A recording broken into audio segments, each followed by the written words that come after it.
Hello my dear student, कैसे हैं आप सभी लोग। आप सभी का रोज़ शाम 4 बजे वाली लाइव क्लास में स्वागत करती हूँ। फ्रेंड्स, अगर आपने मेरे चैनल को सब्सक्राइब नहीं किया है तो चैनल को सब्सक्राइब कर ले, जिससे आपको मेरी लाइव क्लास की नोटिफिकेशन मिल जाएगी और आप मेरी लाइव क्लास अटेंड कर सकते हैं। चलिए फ्रेंड्स, शुरू करते हैं आज की लाइव क्लास।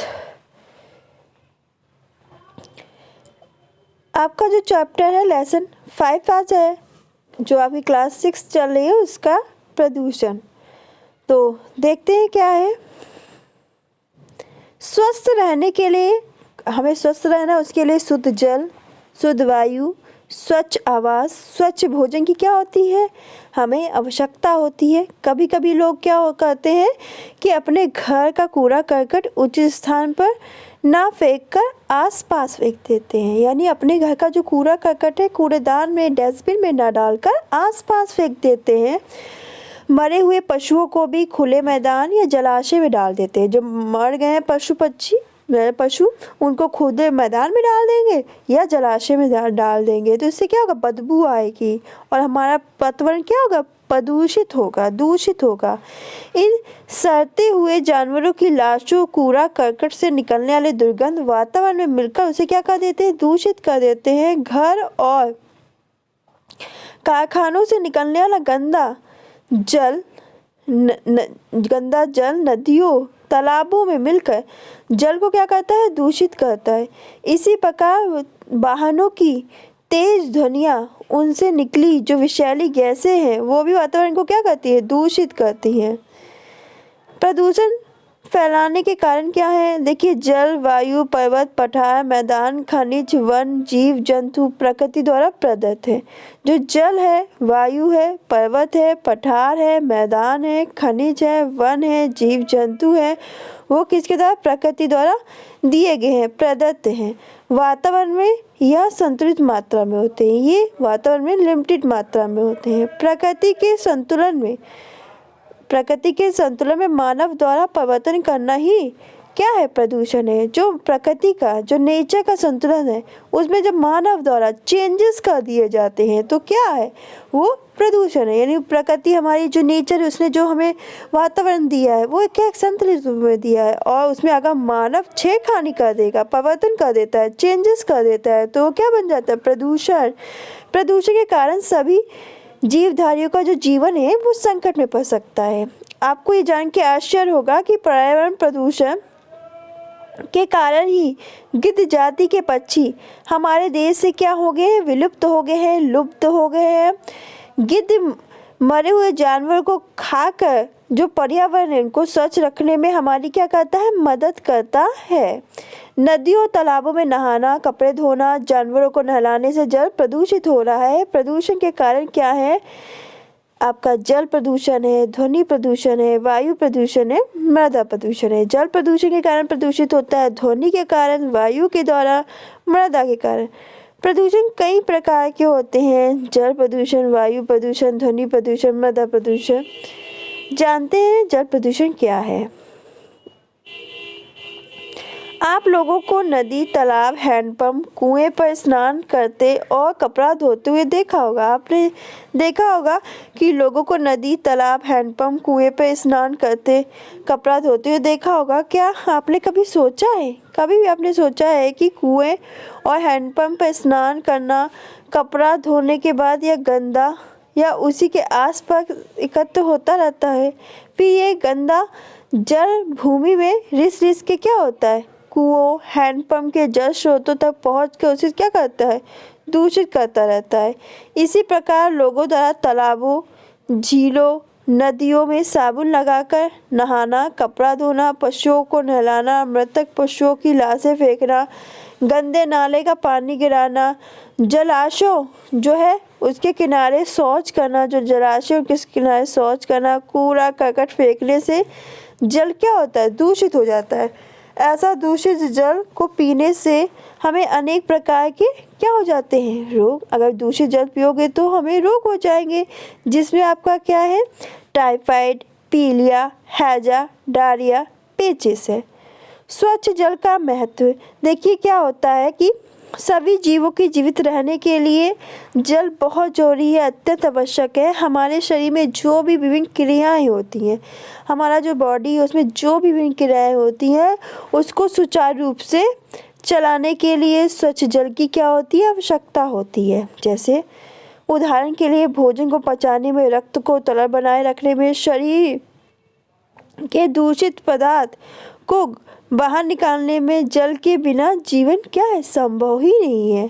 पेयजल स्वच्छ, निर्मल, पारदर्शी और गंध रहित, कीटाणु और जीवाणु रहित होता है। जल केवल पीने के लिए नहीं, सिंचाई, विद्युत उत्पादन, मत्स्य पालन, परिवहन, उद्योग आदि कई कार्यों में काम आता है। भोजन के बिना हम कुछ दिनों तक जीवित रह सकते हैं, परंतु पानी के बिना जीवन संभव ही नहीं है। आप भोजन ना करो तो हम कुछ दिन तक जीवित रह सकते हैं, पर पानी के बिना जो हमारा लाइफ है वो संभव ही नहीं है। पानी की एक एक बूंद का सही उपयोग करना बहुत ज़रूरी है। हमें अपने जीवन में उपयोगी जल को जो है बर्बाद नहीं करना, प्रदूषित नहीं करना चाहिए। घर घर जाकर लोगों को जल बचाओ और प्रदूषित होने से बचाने के लिए जागरूक करना चाहिए। जल है तो कल है, मतलब जल है, वाटर है तो हमारा कल है। तो हमें अपने वाटर को बचाना चाहिए। जैसे नल का उपयोग करने के बाद उसकी टोटी को कसकर बंद कर दे। आपने पानी निकाल लिया है, उसके बाद उसकी नल की टोटी उसे कस के बंद कर दे। दैनिक कार्यों में जल के समुचित उपयोग के लिए गिलास या मग का प्रयोग करें। बारिश के पानी को इकट्ठा करके शौच, कपड़े धोने, बगीचे में पानी देने, नहाने के लिए प्रयोग करें। घर के साथ साथ सार्वजनिक नालों आदि पर भी ध्यान देना चाहिए। यदि उसमें पानी बह रहा हो तो उसे क्या कर देना चाहिए, बंद कर देना चाहिए। आओ सोचें, देखिए बूंद बूंद टपकते नल के नीचे एक बर्तन रखें। अगर नल से पानी टप टप टपक रहा है तो उसके नीचे बर्तन रखें और आप देखोगे कि धीरे धीरे वो बर्तन भर जाएगा। ये ऐसे ही इतना इम्पोर्टेंट नहीं है, देख लीजिए। जल प्रदूषण को दूर करने के उपाय क्या है। देखिए, हाँ, भारत में जो नदियों और झीलों के तालाब में उपलब्ध जल का जो 70% भाग है वो दूषित हो चुका है। जल प्रदूषित होने से बचाने के लिए क्या करना चाहिए, तो हमें क्या करना चाहिए, पीने और खाना बनाने वाला पानी साफ बर्तन में ढक के रखें। बर्तन से पानी निकालने के लिए हैंडल लगे स्वच्छ बर्तन का प्रयोग करें। मल विसर्जन के लिए शौचालय का प्रयोग करें।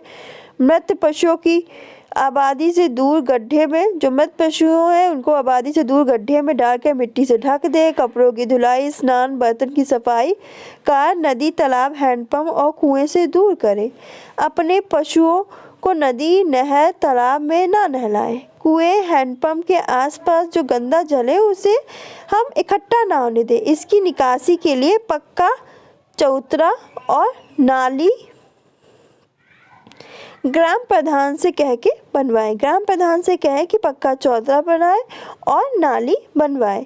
इम्पॉर्टेंट कुछ चीज़ें हैं, इसको लिख लीजिए। विश्व जल दिवस, एक नीचे लाइन खींच के लिख लीजिएगा, शायद क्वेश्चन पूछ लिया जाए। तो आपका जो विश्व जल दिवस है वो 22 मार्च को मनाया जाता है, जिसका मुख्य उद्देश्य जल संरक्षण और उसकी स्वच्छता के प्रति लोगों को जागरूक करना। यानी जो जल दिवस है वो कब मनाया जाता है, 22 मार्च को मनाया जाता है, जिसका उद्देश्य क्या होता है कि जल संरक्षण और उसकी स्वच्छता और उसकी जल संरक्षण और उसकी स्वच्छता के प्रति लोगों को जागरूक करना।